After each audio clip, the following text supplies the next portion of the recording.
Okay, so this is a walkthrough, a very simplistic walkthrough for honors chemistry of the quantum mechanical model and the shapes of orbitals and how many electrons they hold, and sort of how we can write electron configurations based on the addresses or the general probability locations of electrons. So we're not going to go into what L and M sub L and M sub S stand for, but think of these as levels as far as your address goes. So for example, N could be like the state you live in, and L could be the city, and M could be the street, and then the house number, M sub S might be the house number. And so every electron has an address, just like you have an address. All right, so I saw this done before, and I think this helps a lot as far as understanding how electrons are arranged. Okay, so if you think of every element every element has its own apartment complex, but the apartment complex is set up in a particular way. And if you think of your apartment complex, the levels are sort of like the floors of the apartment. And the sublevels are sort of like the, you could think of them as the number of apartments on that floor. So for example, the first floor, N equals 1, actually has only one apartment on that floor. Whereas N equals 2, the second level, the second floor actually has 2 apartments. And the third floor actually has 3 apartments, and the fourth floor actually has 4 apartments. And technically it would keep going, 5 apartments, 6 apartments, 7 apartments, but based on the number of elements that we know of in existence, in reality, 5th floor and up, really we only fill 4 apartments on those floors. In theory, it would actually have 5 apartments, 6 apartments, etc. The orbitals represent bedrooms. So these are the bedrooms in an apartment. And these apartments are really freaky. Somebody in my class said it was like the architect was on drugs. I thought that was pretty funny. So if we think of the apartment complex kind of looking like this, and so this is our first floor, N equals 1. And it turns out that on that first floor, there's only a 1-bedroom apartment. We call it an S apartment. So the S apartment has 1 bedroom. And in that bedroom, 2 people can live in that apartment. And I draw people like this. This is our electrons. They don't like to be next to each other. So when I draw them, you draw them with 1 arrow up, 1 arrow down, sort of like they don't want to sleep side by side in the bed. They want to be sort of flipped. All right, second floor. Now we're on N equals 2. It has apartment 2S. In other words, the apartment that's on the second floor, that's a 1-bedroom. And it also has another kind of apartment. We're going to call it a P apartment, and it has 3 bedrooms. On the third floor, 3S. Now this does not mean 3 S's. It means it is the S apartment on the third floor. So this is our 1-bedroom apartment on the third floor. There's a P. So there's a 3-bedroom apartment on the third floor. And there's also one called F, and it's a 5-bedroom apartment on the third floor. On our fourth floor, we have a 1-bedroom apartment. We're going to call this 5S. On, oh wait a minute, fourth floor, make that 4S. 4P, a 3-bedroom apartment. 4D, which is a 5-bedroom apartment. And 5F, which is a 7-bedroom apartment. And technically, when you get to the other floors, you actually don't go beyond the 7-bedroom apartment. So if we think of our 5th floor, it has a 5S, a 5P, a 5D, and a 5F. And the 6th floor, the same thing. So this is sort of the setup of our apartments. Each bedroom, remember, can only hold 2 people. So again, if we think about this, we could say then on the first floor, the total number of people that can live on the first floor, well, there's only an S apartment, so the maximum number of people that can live on the first floor would be 2 people. On our second floor, we know that we have apartment 2S, and we have apartment 2P, and a P is a 3-bedroom. So 2S can hold 2 people, and then 2P can actually hold 2, 4, 6 people, 3 bedrooms. So the total number of people that could live on the second floor, 2, 4, 6, 8. 8 people can live on the second floor. On the third floor, remember we have a 3S, which can hold 2 people, a 3P, which we said can hold 6, and a 3D, which was 5 bedrooms and therefore can hold 10. And that gives us a total of 18 people that can live on the third floor. And it just keeps going beyond that. SPDF, SPDF, etc. So this represents sort of how the electrons are going to fill an atom. So let's relate this to this right here. This is something you'd probably learn in AP chemistry, not in our honors class. This is actually showing the solutions to the actual equation. It literally has numerical solutions that then we have assigned the S, P, D, and all that sort of stuff. But I'm not going to go into that. So these are our energy levels. These are our floors. So we have our first floor, our second floor, our third floor, etc. Now, I'm not going to go beyond third floor right now, but notice our first floor, if you remember, only had a 1-bedroom apartment, an S. So let's say this is the apartment building for hydrogen. So hydrogen lives in a particular apartment building. It only has 1 electron. Where's that electron going to live? It's going to live in apartment 1S. So we would draw that as, this would be basically what we would call the orbital diagram for hydrogen. Another way we could write that, a shorthand way of writing that, is we could write 1S1. That means that there's an electron on the first floor, apartment S, and there's 1 electron living there. Now, this is our second element on the periodic table. What would the apartment building for helium look like? Well, helium has 2 electrons. So the orbital diagram for helium would look like this. On floor 1S, there's 2 bedrooms in that apartment. That's it. Our electron configuration for helium, our other way of writing this without drawing the electrons, is that it would be basically 1S2. That on the first floor, in the S apartment, there's 2 electrons. And if we went on, let's say that we go down here to our third floor. This is sodium here. Sodium's number 11.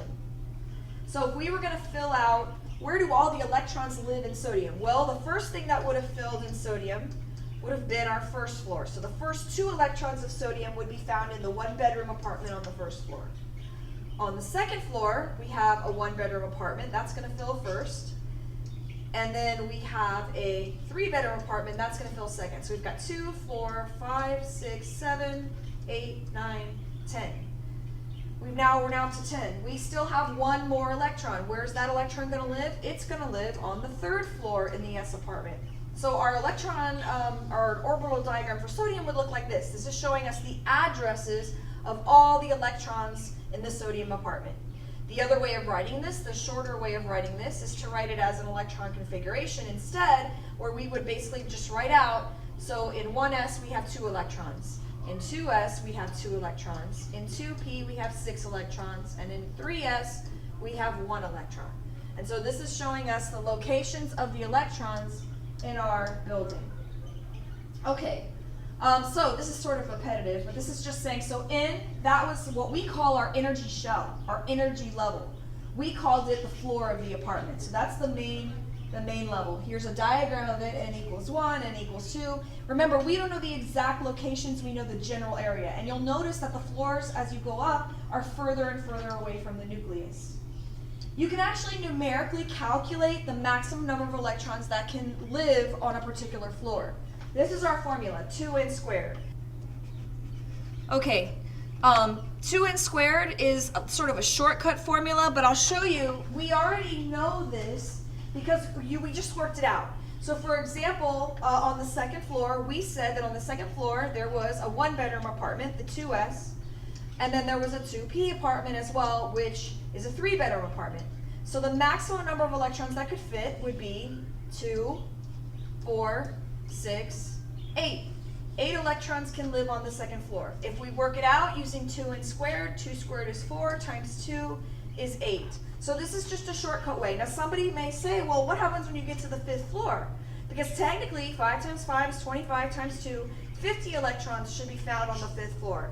And that, in theory, is true. Yes, that's how many electrons could live on the 5th floor. However, what we're going to discover is sometimes it takes less energy to fill the bedrooms and the floors out of order. And so, in reality, no, we never actually have 50 electrons on the 5th floor. And so I'll show you why in a second. Okay, so principal quantum number n. N is 1 through 7. This is the reason why it's only 1 through 7 is because, again, that basically takes care of all the elements that we know of today. In reality, could there be more? Yes. If we had more elements, they would have to have electrons and addresses beyond that. Then we have our sublevels and our orbitals. So our sublevels were basically the apartment building, and the orbitals were the number of bedrooms in the apartment. So for example, one of the sublevels is S. S happens to be sphere-shaped. Oh, this is just the orbital, which is the location of finding the electron. Again, the electrons don't want to be next to each other, so when we draw them, we kind of draw them like this. The idea is that they would be spinning in opposite directions, one clockwise, one counterclockwise. So here's our shapes. So think of our one-bedroom apartment has a spherical shape. So that's called the S apartment. It has one spherical bedroom. It's kind of weird looking if you were to imagine it. The second shape, the P apartment, here we go. Our P apartment is dumbbell shaped. It actually has 3 orientations on the axis. I'm not going to go through that right now, but bottom line is, think of it as the P apartment is the 3-bedroom, has 3 orbitals. The orbitals are like the bedrooms, and therefore P can hold 6 electrons. D, they say, has a more complex shape. It has to do with sort of a clover leaf shape. Bottom line is, when it's all said and done, it's a 5-bedroom apartment, so it can hold 10 electrons. And then F, in most books, they just say, hey, it's complicated.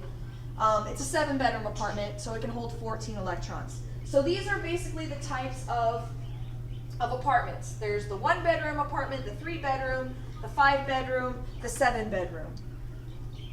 All right, here's just some diagrams. As we get on the different floors, the 1S 1-bedroom apartment is actually smaller than the 2S, which is smaller than the 3S. We're getting further away from the nucleus. This is showing a 2P. This is showing a 3B. Just some diagrams. Going to move past that. We just talked about this, 2n squared. And this is sort of a summary.